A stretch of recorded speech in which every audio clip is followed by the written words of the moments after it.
Let's welcome our host, Erica Wilson.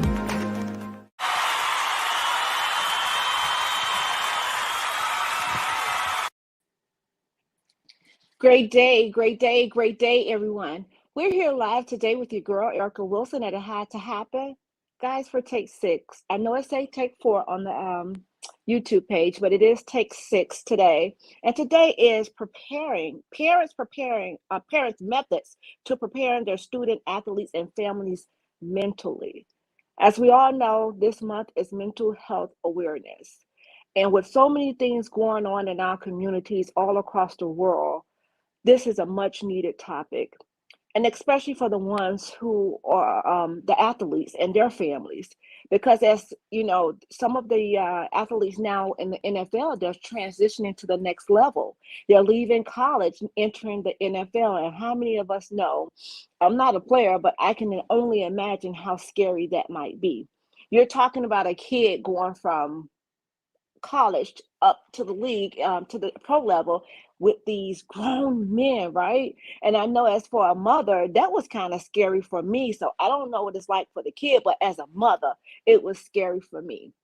But I have someone today that's sitting with us. She is a mental health coach, and her name is Miss Natasha Pierre. We're also going to bring on my sissy Sandra, my sissy Melissa, and my brother Kenny Berry. Bring everyone on, please. Hello, everyone. Hi. Hello. Sandra, you're okay. There you go. All right. So what we're going to do, we're just going to start out today telling a little bit about who we are and what we do to prepare our families mentally. We're going to remove the student athlete for now, but just tell who we are and what do we do to prepare our families mentally, starting with you, Sandra. Okay, my name is Sandra Perryman. I'm the mother of Denzel Perryman. And I just try to keep him encouraged and tell him to keep the faith. And if there's anything outside of my help, he can seek help, from someone else. Absolutely. So what would you say, Sissy Melissa? I concur with what Sister Sandra said. Definitely pray and give as much support as possible to um, my children, period, or even someone else's children that may come, to me for help. And if not, if I can't assist, then I would definitely recommend that they see someone else that may be able to assist them with whatever issues they may be having. Absolutely. Okay, brother, Bishop Kenny Berry, what do you say, bro?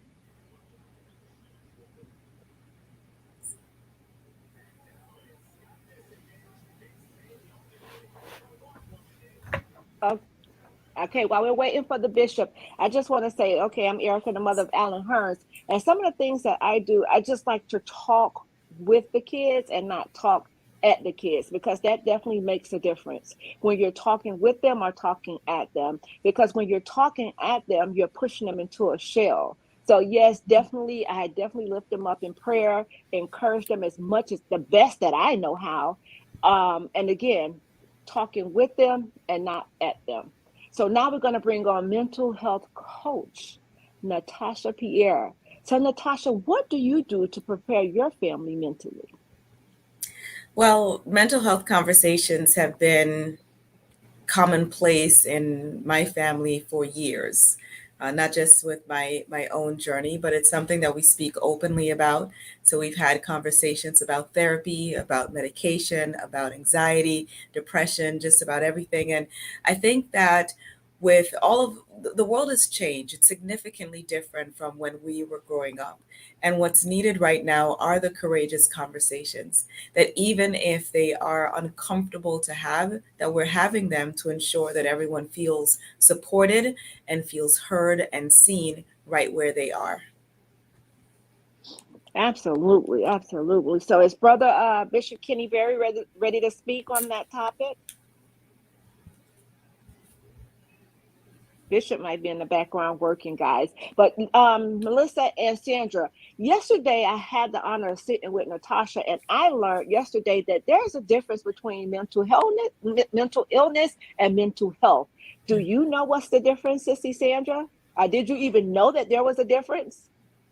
No, I didn't know that there was a difference. Mhm. Me either. Neither did I. What do you say, Melissa?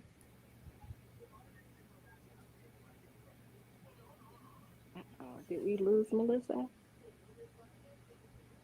Okay, so yesterday, Natasha and I we were speaking about mental health and mental illness. So, Natasha, if you want to go ahead and break it down for us once again on today, so we can get a full understanding on what's the difference between mental health and mental illness. Absolutely. I say it's really easy. It's really simple. Mental illness is something that's diagnosed by a doctor. You have a diagnosis. It's something that some tests have been run, or there are a combination of symptoms that point to a certain diagnosis. And 1 in 5 people in the nation live with a mental illness diagnosis. Mental health is everyone. 5 out of 5 people have a mind. And if you have a mind, you need to be taking care of your emotional and psychological well being. And that's everyone. Whether you have symptoms or not, you want to make sure that you're taking care of you and your mind. Wow. Mhm. Yeah. I mean, that, I learned that on yesterday and it literally blew my mind because I was like, whoa, I definitely didn't know there's a difference. And that's why it's so imperative for us to have shows like this and come before you guys to, give out this information is for free, Mhm. So how could you not want to be able to help people, especially in a time like this?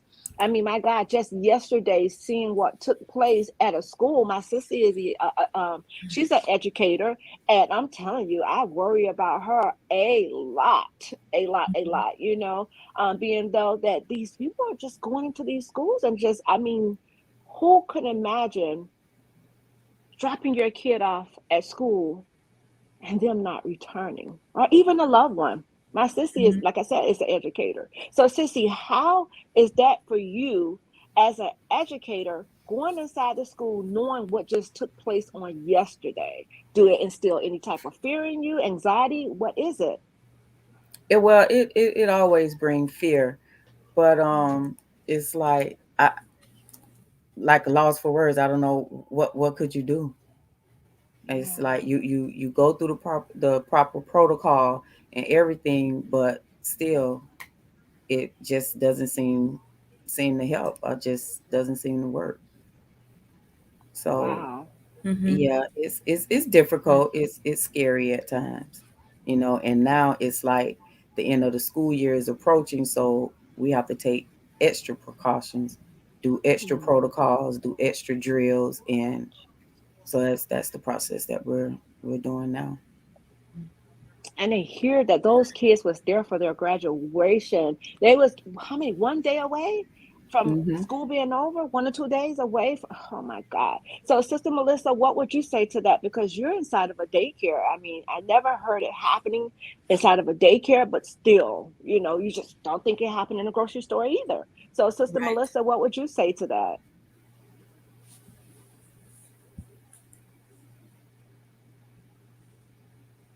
I think we kind of lost them. So, Natasha, you being a mental health coach, if you were to go inside of these schools, what would be some of the things that you would say to them? The worst thing that I had to worry about as a child, I grew up in the Virgin Islands. We had earthquake drills periodically. That's the Mm, worst that I dealt with as a child. And now we have a generation of kids that do not know school without a shooting. They do not wow. know school without active shooter drills. And with each passing month, with each passing year, the likelihood of that happening at their school increases because it's so prevalent. You know, Mhm. how grief isn't linear. And there's also something to be said about vicarious trauma. about, viewing trauma, knowing that trauma has happened to another school. We've got teachers, educators, paraprofessionals, students that are traumatized legitimately. And as a nation, I have not seen anything being done that can really tell a student or a teacher, an educator, yeah, we have these protocols in place to ensure that it doesn't happen again. I haven't heard of anything. And so every day that, people enter schools, parents drop off their children, it's with an asterisk next to it. It's with the unknown. And how do you live in a constant state of hypervigilance, of stress, of not knowing? How is that even conducive to education? I don't know. I don't have any children, but I would be homeschooling mine if I did. Mhm. But Natasha, even so, look at the grocery store. You're going to get grocery.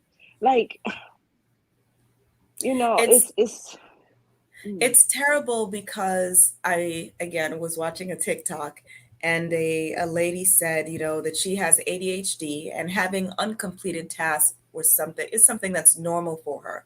However, one of the tasks that she has not completed was completing her groceries. She hasn't been to the grocery store. And she paused and she said, "And you know why?" Immediately I knew why. Immediately.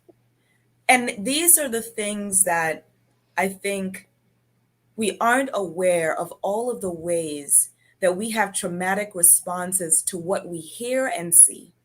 And yeah. especially when you are targeted, especially if you're a student, if you are Black, person of color in this nation, there is seemingly a target everywhere. Every time you step out of your home, it's in church, it's at the grocery store, it's at the schools, Mhm. it's everywhere. I told someone today, I don't know anyone right now who doesn't need to be in therapy. I don't know a Mm, person, because you aren't aware of how trauma and how the world's effects are affecting you. mm. Wow. So, bro, we have you here now. We have the Bishop Kenny Berry here. So, Bishop, let me ask you a question. How is it, how do you go about preparing your family mentally, being though that you are a student athlete as well as a pro athlete, and now you have a son who is also an athlete. So, how do you prepare your family mentally? Well, for me, it is for my faith and to always to, encourage them and give them light on various situations of life. Um, and knowing that a lot of things they're going to have to experience themselves, but always trying to be very active and always being, there for support with my family. And this is what I've done over the years. And seeing where our kids, we want to make sure that their mental health is great. And there's so many different things that challenges you on a daily basis. But from being a pastor and understanding how, from the aspects of God's word, how we can be encouraged and what we need to do and help encourage others. And Yeah. that is just continually just sharing the word of God with them and reminding them, life has many different um, situations that'll come up, and through Mm, those episodes, you learn through faith how to deal with them. Hmm. yeah. Hmm. Wow. So, and that's big, that's with anything, and I've, as a believer, in Christ and divine work, and just knowing that His presence, empowers us and enable us to endure the different challenges. And when He says, "My peace I give you, not the world give to you," and Right. realize that His presence brings about peace. And it's just a lot of people don't spend adequate time in the Word of God and having that relationship with Him, that you can actually learn, you know, how to deal with issues. The Bible has Yeah. many different aspects of life. We see it in all the different characters in the Bible, is that their challenges. You look at Abraham, his challenges, Jacob, his challenges, Joshua, his challenges. Yeah. All the individual, and they're trying to show us in these days, because that word is still prevalent. We're talking about thousands of years ago, but it is still prevalent today, and it's useful for today. But as the hymn writer said, what needless pain and burdens we bear, all because we don't take everything to God in prayer. Mhm. So, Melissa, I asked a question of being an educator. I know that you run a daycare and you're in there with these babies, and to see what transpired on yesterday, how does that make you feel being in that classroom setting, seeing what took place yesterday? How do you go back on today and prepare your kids mentally for that? And the parents, too. You're on mute, sis. We we pretty much have a mutual. Okay, we're gonna have to turn one off.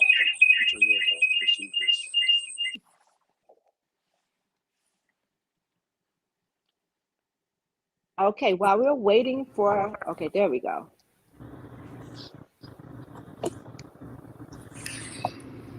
Okay, we have a very secure system where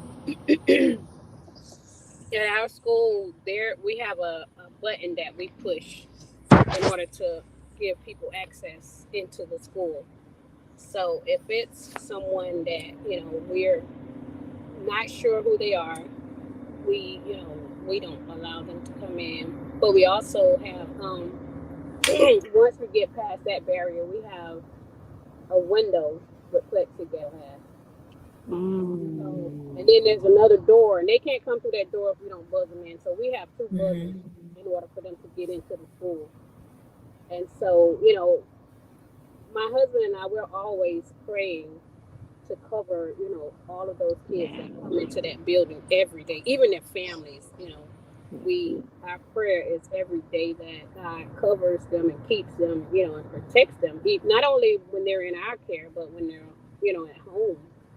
And Right. that's the, I guess, the luxury that we have, that we can pray for them, on a constant Mhm. basis. Wow.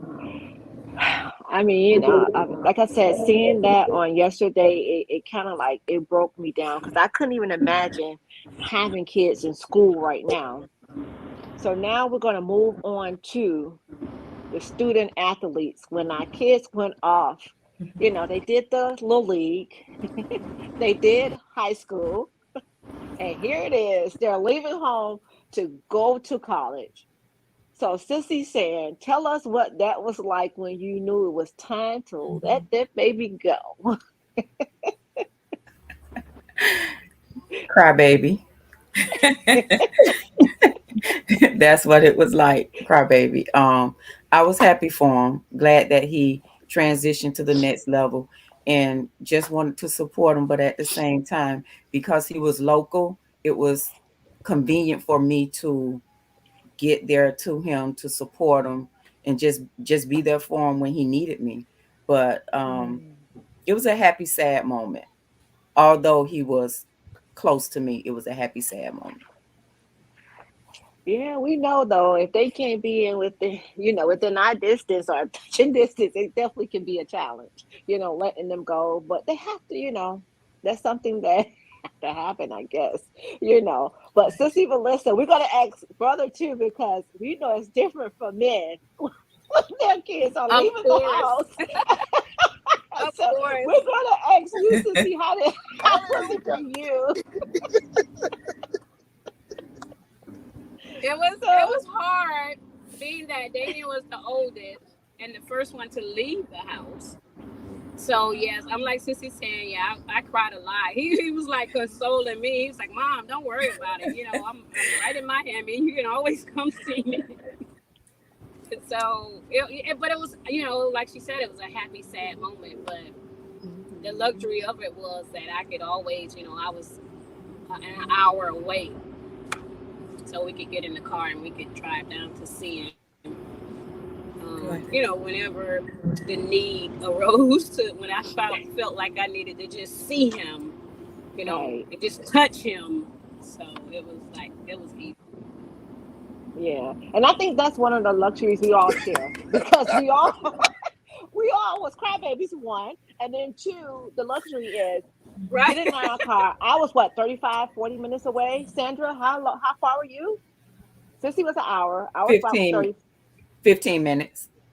Nice. Okay. You see, so that was awesome that God did that for us and didn't send our kids off to another state. So, bro, tell us what it was like for you. I did the running man, the moonwalk, the wig line. You anytime your children go, and for me being there and actually when I left, me being an only child, it was my mom. She was terrified, but as you understand the process now, you look forward to them, becoming an adult and knowing that they get an opportunity now to experience life, and we're not going to be there to tell them, around the clock what to do. But Yeah. True. the greatest aspect for us is that we build upon that. We pretty much we taught them, we molded them, we showcased it for them and their characters. So when they got to these places, they will know what to do. Great thing about me playing it to you that they got an opportunity to come down there and see me early on, and Damien was a baby when he was down there. So, but they was around the program, so they Mm. were able to see it and they were able to experience it, on a continuous basis. And so even when our youngest son Keon went there, um, I think it was more for him being the baby.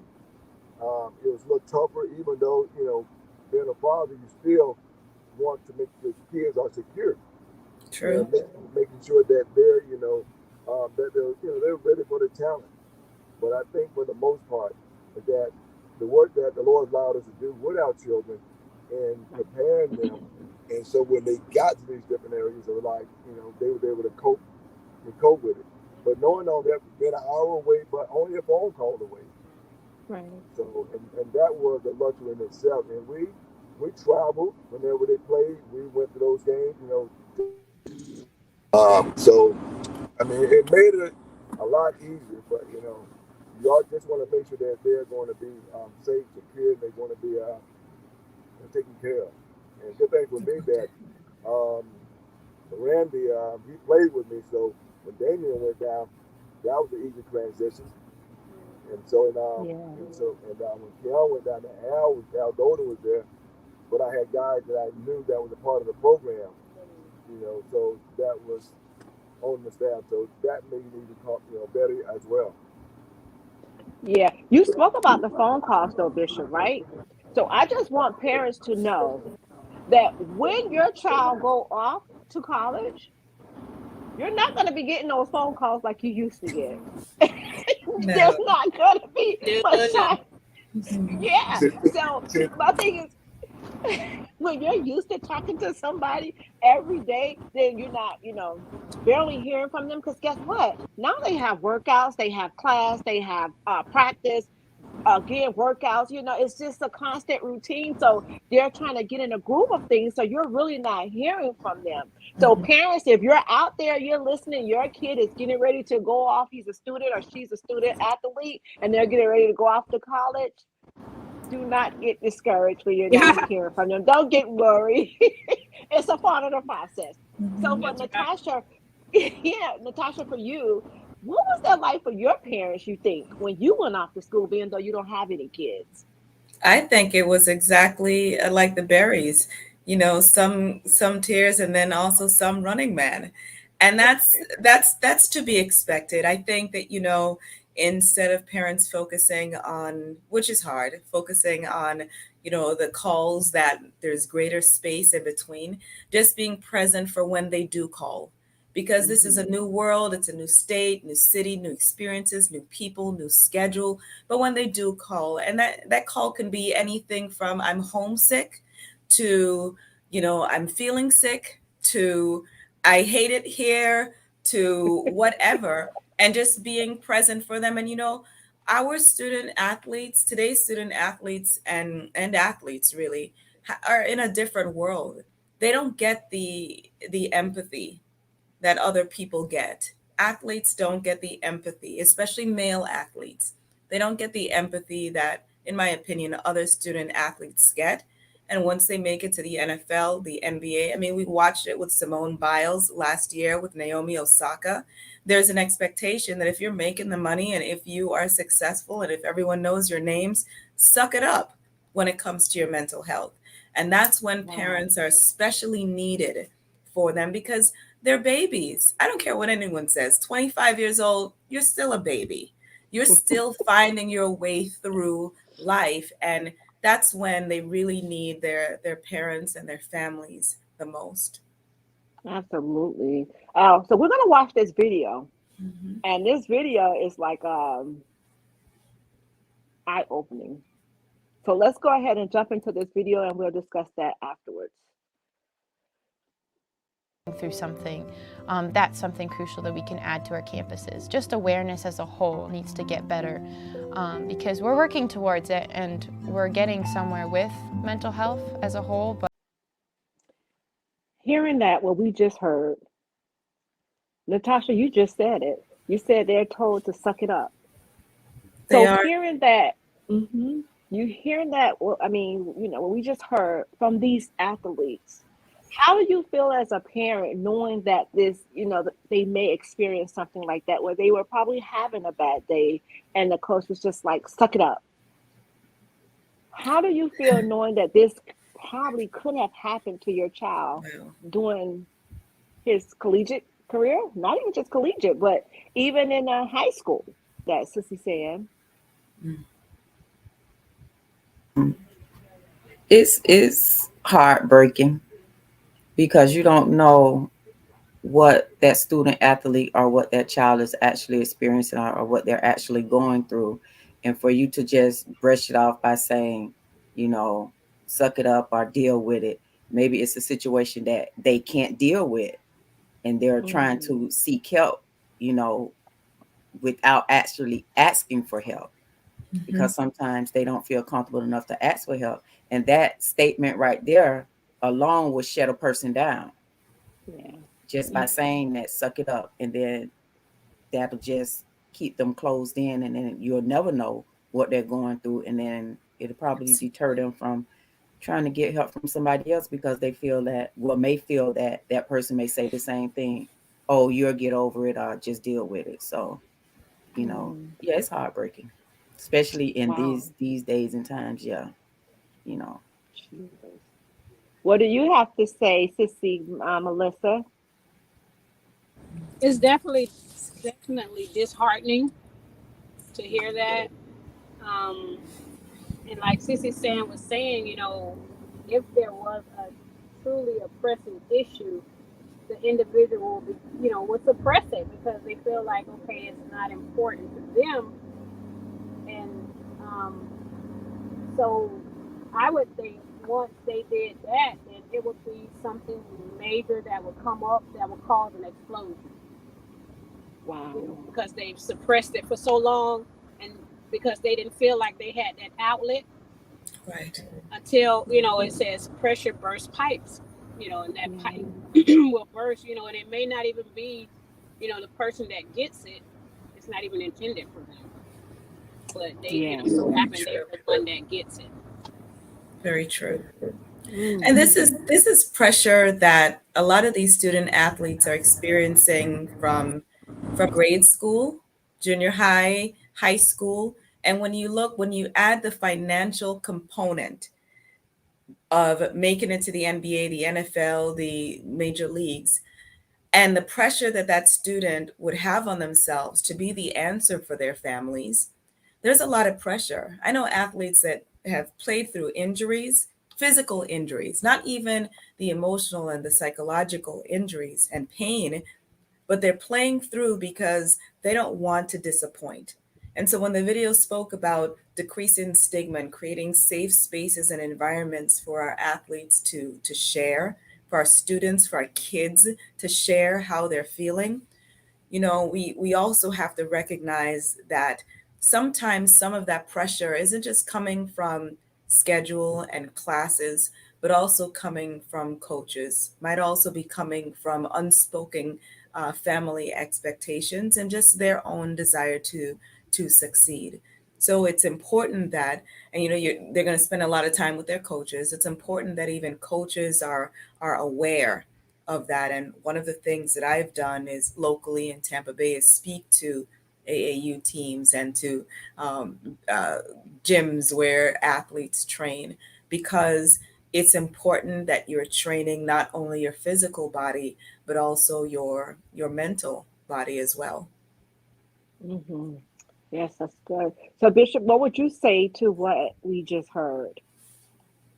Well, being a part of it from all sectors, from a player even to a coach, and as a father, we as coaches, they have a rigid schedule they're trying to get through, and a lot of time, as a coach, you can miss some things, and it can be very costly as well if you miss that moment because you never get that moment again. You may never get it again, but so you want to be mindful about every student athlete, and you want to make sure that not only just they're physically but they're mentally healthy. Um, but knowing a lot of times, playing hurt, I played hurt, because of what you don't want to be sidelined because you want to showcase your talent because you really want to get to the next level. And for a lot of kids, especially when they come from low income homes, broken homes, and all these different you know mal, malfunctions that they're trying their best to make it through. And when they hit that brick or they hit that block in the road, um, if they don't have anyone that they can actually talk to as an outlet, it's going to come out in other ways. I know for me personally, um, I just took it out on the field. I played with reckless abandonment and just took advantage of that whenever I was, mistreated anything in the nature there. So that's another way a lot of people deal with it, especially when you're in a physical sport like football. So, I mean, but there's so many different factors and so many different things, especially these days here now. Saying mental health is becoming more prevalent and it's talked about more. We got the situation that happened, through the NFL with the TTE, with the concussion thing on the nature there, and I was wondering why a lot of these guys were being aggressive at home. And you taught and you're trained to be aggressive, but you don't that switch. You got to know when to turn it off, when to turn it on. But a lot of these guys, they don't know how to turn it off. They just have one mode, and because a lot of them have not been taught, have not been trained, and there's a lot of pent up stuff, pent up anger, from over the years. There's so many different things that anyone could be battling, and you never know how long they've gone through it, and whether or not they've got a system and they've gotten help. And so they say it's mental health, but we have to realize, but we're spiritual beings, and if we're spiritually malnourished, um, that can be another problem in itself.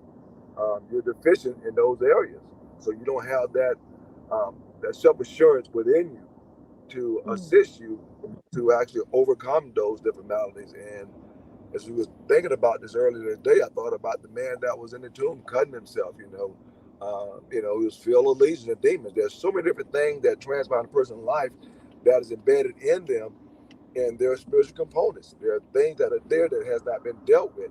So all of those things that are, the combination of all those things, it causes, explosions.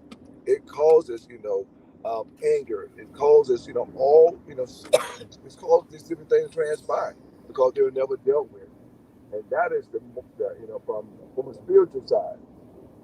And understanding that is that when you don't have that spiritual component where you understand God's principle there and nature there, and understand how the Holy Spirit works to actually help empower you, to encourage you.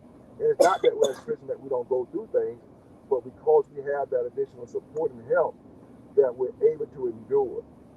We have the ability to persevere and overcome different things because now we ever learn, we learn and we grow. And that's why I like to do a lot of teaching. And when we get to high school, we can talk about the mind and, learn to cast down those thoughts and imagination You learn these things here. Yeah. I mean, Sissy Sand and Sister Melissa had a chance to see one of the guys who actually was playing with Alan, and he lost his mom. I think, did he say 15? Around the age of 15 or so, he watched his mom pass away. And Bishop Satara and Satara, oh God, bless her heart. Sissy, Melissa, Sandra, and Bishop, he said, and Natasha, he said that when he will come to the games, after the games, where we go down to see our family, I mean, our kids, we wait for our kids, they come out, everybody lamp around and, just fellowship. However, he will come out, he'll smile, and he'll just leave. So, Bishop, he said that he wanted to apologize to me for, I guess, being distant, but I didn't take it as, I just didn't know. I didn't know what it was. But he said that he was envying basically that all of these people had their mothers around them, and he'll never get that.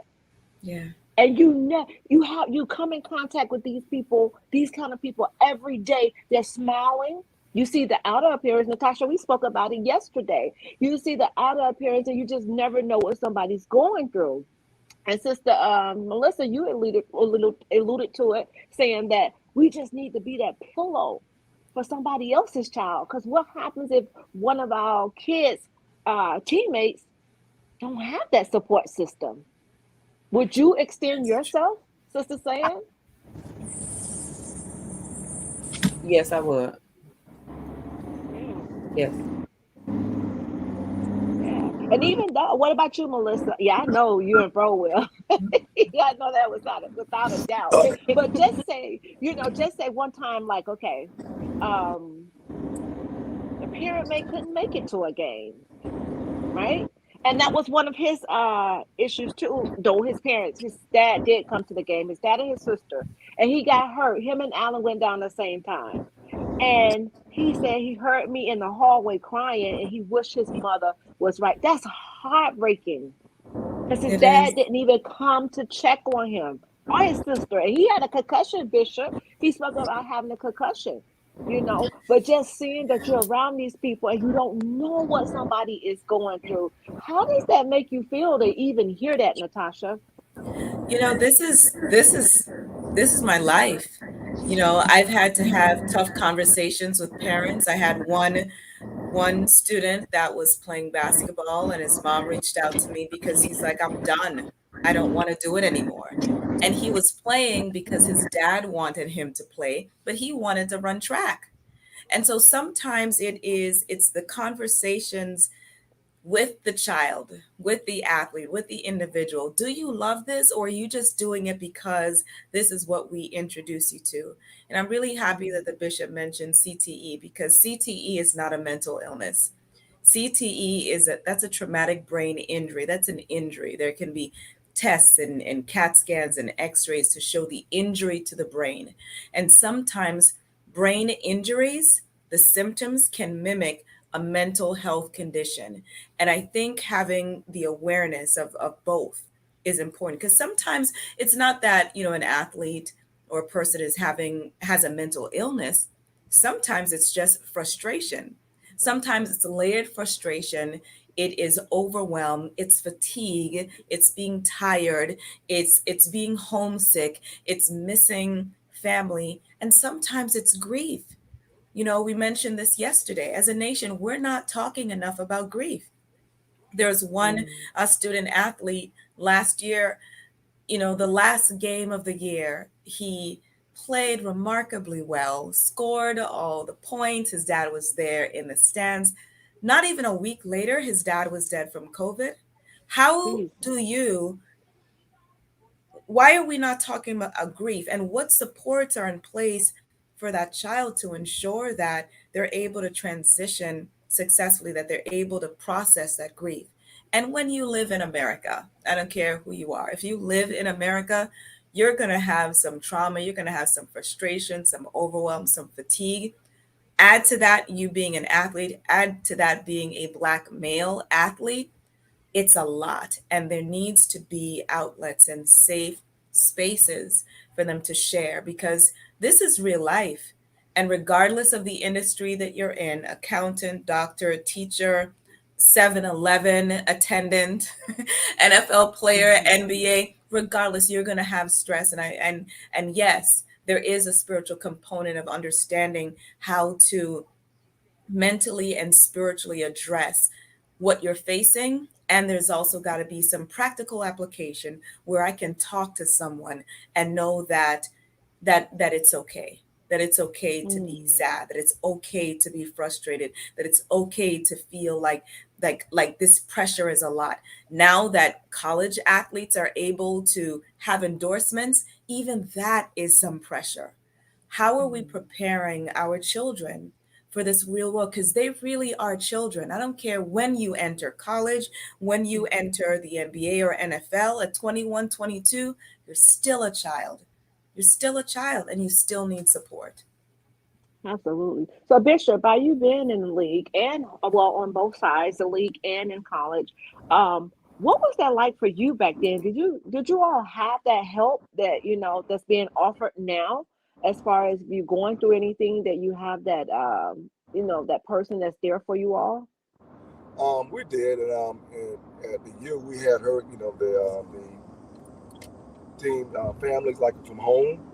We had those individuals that was, we were going to with their adopted family. Adopted family is what it was, and they adopted, for us while the time we was in college down there. So if we ever had a need of needing someone to talk to, we had individuals that we could actually go to. Sorry about that. It's okay. But we had that, and just from a minister standpoint, as a pastor, I get a lot of calls, and so I do a lot of counseling, the grief counseling, and teaching people, how it's a process. It's not an overnight process. There's no pill you can take to overcome these different situations that's in your life, and so you want to actually coach them through it, and let them know, when you do get to that point that you don't, you can't handle anything, you can pick up the phone, call, my phone is on silent, but I hear it no matter when it goes off. Because I get, honestly, listen, my phone, it goes off throughout the night, so I keep it on silent, but I'm a very light sleeper, and when I'm up early, but it's just knowing that there's so many different traumatic things happen to people, and if they don't have someone, even as a pastor, as a bishop, I have, people that I lean on, because we pour out so much, but then again, we have to be refilled as well. But this is what everyone needs. If you don't have a brother or sister of accountability, someone that you can lean on, someone that you can talk to, when you have those struggles, and what I try to do with my ministry is that we team them up with someone. And through the men's ministry, I have them, it's brother, brother carry a brother for a week. Is that, you talk to that brother, call that brother, play with him, check in on him and see how life is going with him. Is anything going on? What I do for my, I call my guys, and through the ministry, I call them every Monday. I was with you Sunday, but this is a whole new day. I don't know what you face, I don't know what you're going through, whatever, I don't know what your night was like. So I'm going to call, I'm going to actually check in on you and just say, I want to hear your voice. And 9 times out of 10 through your voice, I can tell whether or not, hey, you're doing okay. My wife, she does the same thing. But, because we understand people want love, acceptance, and appreciation. Yeah. They want that, They want that sense of belonging. And that's what, church does become a whole different community for people, become a whole different family. But a lot of people don't have that. A lot of people, are on an island by themselves, and sometimes they get to the point, and not only that, but even in church, you may feel like you can't talk to no one. And you'll be amazed that there are more suicide cases that are in churches than in other areas of life. Wow. Imagine that, that's why even the divorce rate is high. It's higher in the church than anywhere else. Because a lot of people, they've been preached that, but they're not being taught, how to deal with these different life issues and life situations. That's good. We want to go ahead because our audience have been very engaging and we have not acknowledged them. So what we're going to do, Bishop Satara, Bishop Sissy Melissa, Sissy Sandra, and Natasha, we're going to bring on some of these comments because we want to be able to address the audience because we know we can't do this without each and every one of them. So let's go ahead and put up some of the comments. Quite often the parents are trying to relive their childhood failures through their children, often pushing them to do things they don't want to do, but what the parents want them to do, the kids become bitter and rebel. Dr. B. Whew. That's real. That's real. I've had more than one conversation with parents to help them know, okay, they don't want to play football. They want to play basketball. They don't like basketball. They want to do track. They don't want to do any sports. They want to do band. And I think that parents, it's hard. It's a hard conversation to have. But at the end of the day, what is not only in the best interest of the child, but what does the child really enjoy? Because going into something that you are, the conditioning that it takes to be an athlete at high school, college, and pro, those are 3 different levels of training. And if a person isn't ready to really engage and go wholeheartedly into that, that can cause injury. So what is in the best interest of the child? What does the child really want? And sometimes parents do have to fall back a bit. Yes, I agree. Totally agree. It's hard for a mother, but yes, we do. Yeah. All right. I've actually with fathers have to let them know, let their child choose. Don't try to dictate what they do. And I see a lot of that. And for my children, I didn't even talk football at home, and I didn't throw the football with Damien until he was in like the 10th grade. We was waiting on his sister to get out of school. But we never talked football at home because it wasn't about football. It was about life for me. And so many guys who probably didn't get to the level that they wanted to, they try to live their life through their children. But these children, they have to have that desire to do it. They have to have that desire to do it. So don't just lock them into one sport either.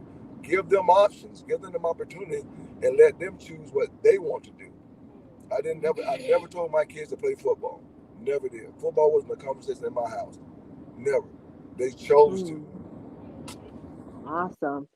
Sissy Sam, this one is for you. I'm going to give that topic to Melissa Berry. So let's go to LaQuanza. LaQuanza says, you're a crybaby, but she loved you for that. Little Desmond, what do you have to say to that? She was responding to you saying that you cried when your son went off to college. Yes, I did. I cried when they all went off to college, but the one thing that I know is that if you train a child up in the way that they should go, and when they get old, they'll never depart from it. And with them transitioning from that point to the college level, it gives them a sense of independency as well. But at the same time, I just keep the faith and just be there for them whenever they need it. And yes, I'm gonna cry. I still cry. My baby graduated from college Saturday, and I didn't shed a tear in front of them, but I cried. I was gonna say, your baby boy went all the way off to Rhode Island. That's a long way. Yes, oh my God. Wow. So congrats to you, Darius, if you're listening in. He just graduated this weekend. Sissy, congrats to you and bro. That is a major milestone. And he's going to continue and get his master's. So I'm happy with that. Awesome. Woo-hoo. That's what I love to hear. Education first. That's yes, what we ma'am. preach in our house. Yes. Okay. So here we go. Valerie Grace, she's a pastor as well. So this is for you, Melissa. This topic is vital for not only athletes, but students as a whole. As a mother, counselor, social worker, pastor, I believe that we should always keep the lines of communication open. True. That is so true. Bishop alluded to it early on that, he has brothers of accountability when he needs to, talk to someone. When he first got into the ministry, became a pastor, my question to him was, who pastors the pastor? And thank God, that He has other pastors, other bishops that are more seasoned than He is, and they pour into Him. He has a group of guys that He would go golfing with. They were either bishops, deacons, they were all Christians. So, you know, and they got a chance to kind of pour into each other while they're out after golfing. So, we all definitely needs, a brother or sister of accountability that we can call when we're having a rough time, a hard time dealing with situations and circumstances of life, everyday life. Yeah, yep, yep, yep. So true. All right, so this one is for you, Natasha. Baby the boss, she says, we can't even shop without having to watch our backs. I also believe we can't live in fear. We have to pray daily and know God shall protect us. 100%. There's absolutely zero way for us to eliminate all the stressors, all the potential traumas. Wisdom is the principal thing. And wisdom for me means developing my own relationship with my God so that I'm discerning, so that I'm aware. Hypervigilance is something that is a response, a traumatic response. You become overly aware of everything in your environment and in your surroundings. And, there is fear can be healthy. Um, it can keep you safe. And so we want to ensure that we are paying attention to the things that we see, feel, and if it's just something's off, if we notice it, it's meant to be noticed. But the reality is we can't eliminate every threat. We just can't. And so we have to lean on wisdom. We have to lean on moment by moment direction from God on how we proceed in our lives. Yeah, I'm not one that wants to be ruled by fear, but I am wholeheartedly a proponent of using and exercising and demonstrating unapologetic wisdom. And that's just the Hmm. world that we're in. Mhm. Absolutely. Ah, Listen, this conversation was very, very good. We're at what, 2 minutes out? And I never like to leave without you guys leaving the audience with something, especially at a time like this. Couldn't even imagine going to the grocery store, going to school, wherever it may be. People are losing their lives. And like Cheryl Underwood said today, the people is not, I don't, not verbatim, but basically she was saying the guns are killing the people. And how is it that you could go into a store, purchase a gun, and they not do a background check on your mental health? I have a shirt. I wish I had it nearby. It says, hate is not a mental illness. And as a mental health advocate and someone who lives with a mental illness, it frustrates me how many times these shootings are linked to mental illness. This is hate. When it's Mhm. racially motivated, that's hate. And Come so on. guns don't kill people any more than cars kill people, but seatbelts are required. And seatbelts are required because people who drive cars sometimes do it Mm. recklessly and injure people. So we need, because guns don't kill people, the people acting recklessly kills people. We need to address the guns. This isn't a mental illness issue. This is a hate issue. This is That's it. an individual issue. And until we address that and this nation's obsession with guns, we're going to continue to see things like this. My final word is mental health is health. If you have a mind, if you are alive, if you can hear my voice, you need to address your emotional and psychological well being, because if you have been alive in America over the last 2.5 years, it's taken a Mhm. hit. Please connect with a mental health coach, a mental health counselor, your pastor, your imam, your rabbi, your whomever, but know that you need support and support is available. Amen. So, Sissy Stan, what would be your words that you would like to say to the people on today? I would say what Natasha said: seek help, get help, so that you can become a better you and manifest the gift that God gave you, whether it's in, education, entrepreneurship, athlete, whatever. But get help for you so that you can be the better you. Yeah. Absolutely. Sister Melissa? I have to say the exact same thing that Natasha and Sandra said. Just get help by any means necessary. Get the help. Bishop? Ditto to all those things, and prayer. Stay prayerful, and knowing this year that we're in an evil world. Um, there are evil people in the world, and that's basically what it is. And as African American, we've suffered so many indignities that we're still a target, and many of us don't know the greatness that is in us, and so we've done so many things to help bring this country to a level, but we have not received, the recompense for it either. But still today we're hated, and this is what has been breeded. This is breeded, through generations, and where that someone has passed along that torch of hatred, that you have this stuff perpetuated. But we're knowing through the Christian faith that we've taught to love, and love is that aspect of life where you are other person centered. For God so loved the world, He gave His Son, because you know that these things will, take place. So pray, seek God's face, and just learn to love and get the necessary help that is needed. And I'll be praying for everyone daily, as the Lord has given me grace to do. Amen. Amen. Ooh. And my words would be to you: learn to talk not at people, but talk with them. Don't listen to respond. Listen, be a listening ear for them. Because sometimes people come to you and they want to talk, but they don't want to hear anything back from you. True. They just need a listening ear. They need an outlet. They don't need I told you so. They don't need, oh girl, you shouldn't have did that. Oh boy, you shouldn't have did that.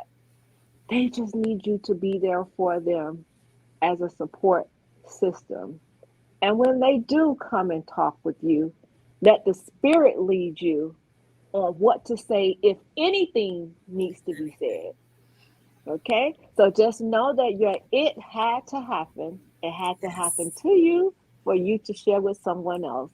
Meet me back here, God's willing, on tomorrow. We'll be going all the way to Canada. I have an artist, a singer and songwriter, Michael Messiah, will be here tomorrow with us at 7 p.m. God's willing, all the way from Canada, saying two wrongs. His single drops on Friday. Guys, let's come back and show him some love on tomorrow if you can. But Bishop, sissies, Natasha, let's go ahead and send our guests some love, our audience some love, and some virtual hugs. Yes. Because, guys, we cannot do this without each and every one of you. Continue to be safe. Definitely pray without ceasing. And if you have the opportunity, please do come back with us on Mondays at 5:30. Natasha, I told you about that beta versus bait. That thing was good. We've gone on to part 3. Also at 5 a.m. Let me tell y'all something. I get up on the prayer call, and Bishop and Melissa, I'm just going to call a spade a spade. I try to hang in there, but I have to be honest. I'm not used to being up. So, Bishop, when y'all be saying pray, I honestly pray for me that I can stay woke doing the prayer call. I'm just being honest. Listen, but I'm telling you, the things that I do here on this prayer, it's awesome to hear so many different people crying out for our nation, crying out for our people, crying out for our children, their loved ones, whoever it may be, to just hear all these people come together on that 5 a.m. prayer call. The first, I can't say the word, but FURITS, I said funny, but giving God the first, you know what I just said, awesome time. So, bro and sis, definitely keep me in prayer that I can stay woke through the whole entire thing. I don't. I have to be honest, But thank you so much for getting on today. I love you all. Be encouraged. Encourage someone. Call someone and just tell them you love them. Just tell them you love them. Love the you know what out of them. we need it in this season. Bishop said it. Love, love, That's love. right. It's free. For free. God bless you all. Until next time. Bye-bye. Bye. Erica's Empowering Empire. 88 Blessings Soar Movement. It had to happen in a beauty so rare. We'd love for you to join us by subscribing to our YouTube channel. It had to happen with Erica Wilson. Following our social media.